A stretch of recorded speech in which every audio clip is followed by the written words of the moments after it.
Welcome to Wednesday for the Daily QCI. Today is episode 4 of our emotional intelligence series. Today we're going to be looking at conflicts, triggers, and tricky humans. First, a myth to dispel. If you had more emotional intelligence, you wouldn't get triggered. And that's just not true. With the most knowledge about emotional intelligence, you're still going to have triggers. Emotional intelligence allows you to handle those triggers better, more intentionally, the way you'd like to rather than the way you react to. So it's not about being unbothered, it's about being less destructive when you are bothered. So first, triggers.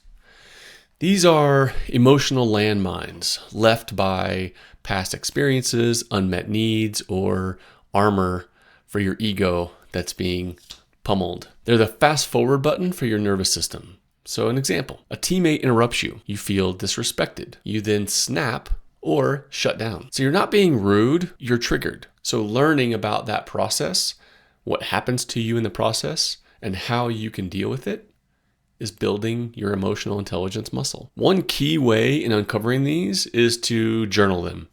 So name the flare-up. When X happens, I tend to Y. When this thing happens, you do what? When someone talks over me, I get sarcastic. That's emotional pattern recognition, and it's the first step to change. But you're not going to be able to change it if you don't document it and become aware of it. Another technique is called the awareness wheel. We teach this heavily in our EI courses, workshop, but it's broken down into 4 things. First, what are the facts? What did you see or hear, experience? Bring that up. The person gets to acknowledge what happened, confirm, or update. Number 2, what do you think it means? I advocate that people try to think of a best case scenario here, try to think the best of people rather than the worst. Next, your feelings. How do you feel about it? Do you feel disrespected? Next, what do you need? This is the what happens next time, what I would like to see happen in the future state. And then what action can you take respectfully? All right, and the third thing you can try is to pick curiosity before judgment. What might be behind their behavior? Are they afraid? Do they feel pressure? Is there just a lack of skill? You don't excuse it, you're just trying to understand it so that you can respond intentionally and strategically rather than reactively. Emotionally intelligent leaders de-escalate, clarify, and coach people up.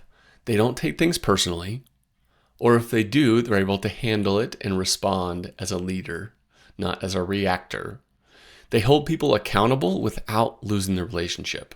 Now, this does take 2 people, so you can't always control how the other person is going to react or behave, but you can tilt this in your favor. When conflict shows up, emotionally intelligent leaders regulate before responding, seek context, not just content, and repair without ego. Let's look at some real-world examples. A front desk team member rolls their eyes when asked to stay late after work. You're ticked.